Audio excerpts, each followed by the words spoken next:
여러분 안녕하세요. 저는 서울 은평구 응암동에서 평화부동산을 운영하고 있는 공인중개사 유경상입니다. 금일 말씀드릴 내용은 전세를 처음 놓는 거라 두렵네요입니다. 며칠 전에 고양시에 거주하고 계시는 60대 사모님께서 전화를 주셨습니다. 그래서 이제 아파트에 거주하고 계시는데요. 쭉 거기서 사시다가 요번에 이제 전세로 놓고 본인은 그 전세 보증금을 받아서 이제 지방에 이제 신축 아파트 분양받으신 게 있어서 그건 이제 잔금 처리하고 입주할 예정이십니다. 이제 이 사모님이 이제 걱정하시는 것은 거기 이제 전세를 놓은 게 5억입니다. 5억인데 전세로 계약한 임차인이 이제 전세 대출을 3억 5천을 받는 겁니다. 3억 5천. 그러면은 이 임차인 분들이 전세 대출 3억 5천을 못 받으면 어떻게 되는지 그걸 걱정하시고요. 그 다음에 두 번째는 이제 전세권 설정, 이제 전세를 놓으니까 전세권 설정을 해야 되는지, 그게 이제 두 번째 걱정이시고요. 그럼 세 번째는 만기가 돼서 이분들이 이제 이사를 나간다고 할 때 집이 혹시 안 빠져가지고 계약이 안 돼서 전세 보증금 5억을 못 돌려주면은 어떻게 되는지 그걸 이제 걱정하시는 겁니다. 그러면 이제 천천히 한번 이제 되짚어 보도록 하겠습니다. 전세 5억인데 전세 보증금 3억 5천. 이 들어오실 분들은 이제 신혼부부고 그 다음에 직장도 두 분 다 튼튼합니다. 그러면 이제 전세 대출이 되는지 안 되는지 그거는 은행에서 판단을 하겠죠. 물건 분석도 하고 임차인 분들의 이제 신용 상태도 보고 소득도 보고 그러겠죠. 그래서 제1금융권, 뭐 2금융권도 마찬가지고 일단 제1금융권에서 통상 대출을 많이 받으시니까요. 뭐 신한은행이든 국민은행이든 우리은행이든 그 은행에서 전세자금 대출을 해주는데요. 어느 은행이든 다 똑같습니다. 이 은행에서 대출을 해주지만 거기서 이제 은행은 또 이제 보증서를 끊습니다. 어디서 끊냐면 이제 세 군데에서 끊을 수가 있습니다. 첫 번째는 서울보증보험이고요. 두 번째는 주택금융공사고요. 세 번째는 주택도시보증입니다. 그러니까 이 세 군데 중에서 한 군데에서 보증서를 받아야지만 은행에서 이제 거기서 보증서를 받는 거거든요. 보증서를 받아야지만 은행에서 전세자금 대출을 해주는 겁니다. 통상 이제 은행에서 전세자금 대출을 해주는 거는 알고 계시는데 이 은행에서 그 보증해주는 데에서 보증서를 끊는 거는 잘 모르시는 경우가 많죠. 네. 은행도 이 위험 부담을 줄이기 위해서 이 보증서를 끊습니다. 그래서 만약에 잘못되면은 이런 보험회사에서 보험을 받는 거죠. 그게 서울보증보험, 그 다음에 주택금융공사, 그리고 주택도시보증 이렇게 되는 거죠. 서울보증보험은 전세자금 대출이 최대 5억까지 해줍니다. 최대 5억. 그 다음에 주택금융공사는 최대 2억 2,200까지 해줍니다. 주택금융공사는 최대 2억 2,200까지 해주고요. 주택도시보증은 전세자금 대출 최대 4억까지 해줍니다. 그러면은 이제 이 임차인은 전세자금 대출을 3억 5천을 받아야 되잖아요. 그러면은 주택금융공사는 안 되고 서울보증보험이나 주택도시보증이 되겠죠. 그러니까 만약에 이제 신한은행에서 대출 받는다 그러면 신한은행이 서울보증보험에서 보증서를 끊을 수도 있고요. 주택도시보증에서 보증서를 끊을 수도 있습니다. 어쨌든 전세자금 대출 3억 5천까지는 뭐 무리가 없을 것 같고요. 전세자금 대출은 최대 전세 보증금의 80%까지 해줍니다. 그러면은 전세가 5억이니까 5, 8에 80, 4억까지 되잖아요. 4억까지. 그 4억 범위 내에서 받는 거잖아요. 그러면은 3억 5천이니까 4억 범위 내죠. 그러니까 전세자금 대출이 나갑니다. 그리고 개인 신용등급에 따라서 이제 금리가 좀 달라지겠죠. 여하튼 이제 특별한 문제가 없는 한 전세자금 대출은 가능하다. 그리고 이 전세자금 대출 계약을 하기 전에 전세자금 대출이 되는지 안 되는지 미리 아마 확인을 했을 겁니다. 확인을 안 했다고 하더라도 계약서를 작성을 하고 나서 바로 이제 확인을 하면 되겠죠. 두 번째는 요 사모님이 이제 잘못 알고 계시는 게 있었습니다. 뭐냐면은 전세, 월세 전세를 하잖아요. 그럼 전세를 놓으면은 무조건 그 전세권 설정을 하는 걸로 이렇게 알고 계시더라고요. 처음 전세를 놓는 거기 때문에 그런 이제 그렇게 생각하는 것이죠. 한 번도 이제 전세를 놓으신 적이 없으시고 이번에 처음 전세를 놓는 거니까 이제 그렇게 생각하신 겁니다.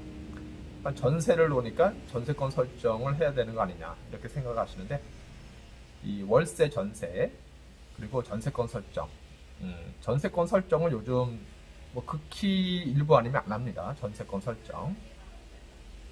그냥 전세로 이제 계약을 하면은 등기부에 뭐 전세권 설정 안 들어갑니다.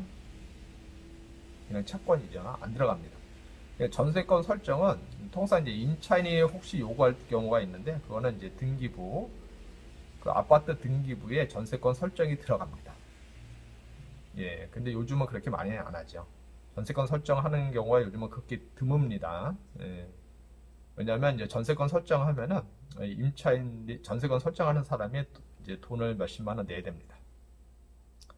근데 이제 그렇게 안 해도 국가 차원에서 확정일자 받고 그 다음에 이제 이사 들어가서 이제 전입신고하고 그러면은 우선 변제권이 있습니다.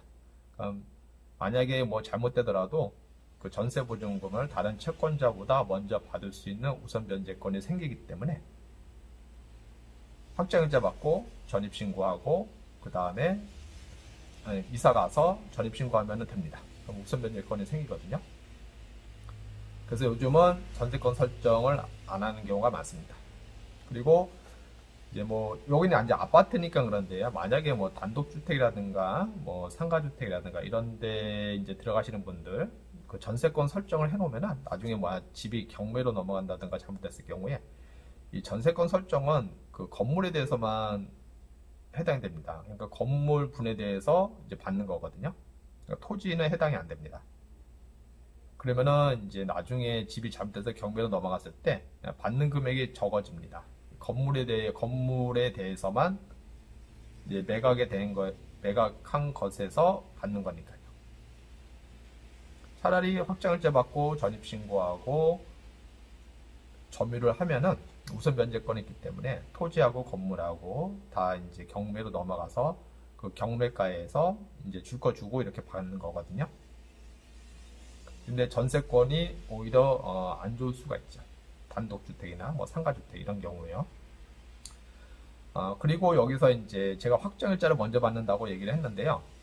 전세자금 대출을 받으려고 하면은 계약서에 확정일자를 받아서 은행에 가지고 와야 됩니다. 그래야 전세자금 대출 신청을 해주거든요. 확정일자는 어디서 받냐 하면은 그 물건지를 담당하는 주민센터, 동사무소죠. 동사무소죠. 주민센터에 가서 받으면 됩니다.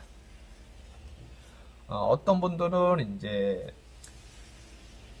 이사 들어가서 전입신고할 때 확정일자를 받는 걸로 알고 계시는 분들도 계십니다. 확정일자는 전입신고할 때만 받는 걸로 알고 계시는 분들도 계시긴 한데요. 그것은 아닙니다. 확정일자는 전입신고할 때 확정일자를 받을 수 있고요.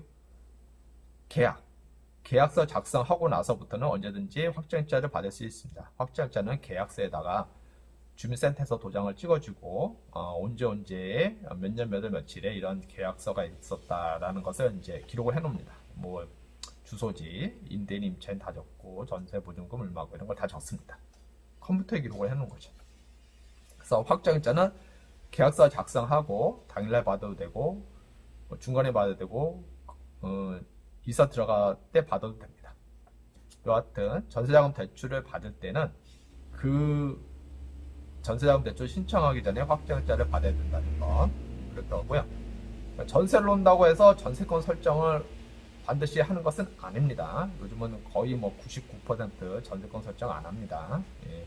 왜냐하면은 통상 전세로 들어가는 집은 우선순위 근저당이 없습니다. 우선순위 근저당이 있으면 안 되겠죠. 있다고 하더라도 아주 조금. 근데 없는 게 낫겠죠. 예. 그래서 요즘은 전세권 설정 거의 안 한다는 거. 그 다음에 이제 만기가 됐는데 전세보증금을 반환을 해줘야 되잖아요. 그럴 때 이제 어떻게 해줄 것이냐, 본인 집이 안 빠졌을 때. 그러면은 은행에 그 전세보증금 반환 대출을 받아가지고 빼주면 됩니다. 전세보증금 반환 대출을 은행에서 받아서 빼주면 됩니다. 그리고 요즘은 이제 임차인분들이 그 전세자금 대출 받을 때 전세보증금 반환 보험을 듭니다. 전세보증금 반환 보험. 네, 그래서 그걸 들기 때문에 만약에 이제 만기가 돼도 임차인이 전세보증금을 안 빼줬다. 그러면은 만기가 되고 나서 한 달 뒤에, 만기를 빼주는 건 아니고요. 만기일 지나고 한 달 뒤에 전세보증금 반환보증보험 회사에서 전세보증금을 임차인에게 먼저 주고 나중에 임대인한테 청구를 합니다. 그 전세보증금을요. 여기 이제 5억이잖아요. 5억에 대해서 먼저 임차인에게 주고 그 다음에 그 5억을 임대인한테 청구를 하는 거죠. 그래서 이것은 전세보증금 반환보험은 임차인이 가입할 수도 있고 안 할 수도 있습니다. 일단 가입했다라면 이제 그렇게 진행이 되는 거고요. 가입을 안 했다라면은 임대인이 전세보증금 반환 대출을 신청해서 돌려주고 나중에 이제 전세로 계약을 하고 받아서 은행에 대출을 상환하면 되겠죠. 그때는 이제 중도 상환 수수료가 이제 나오겠죠. 예, 오늘은 여기까지입니다. 예, 오늘 말씀드린 내용은 전세를 처음 놓아서 두려운 내용입니다. 본 내용이 조금이라도 도움이 되셨다고 하시면은 구독 버튼을 꼭 눌러주시면 감사하겠습니다. 네, 다음에 또 뵙도록 하겠습니다.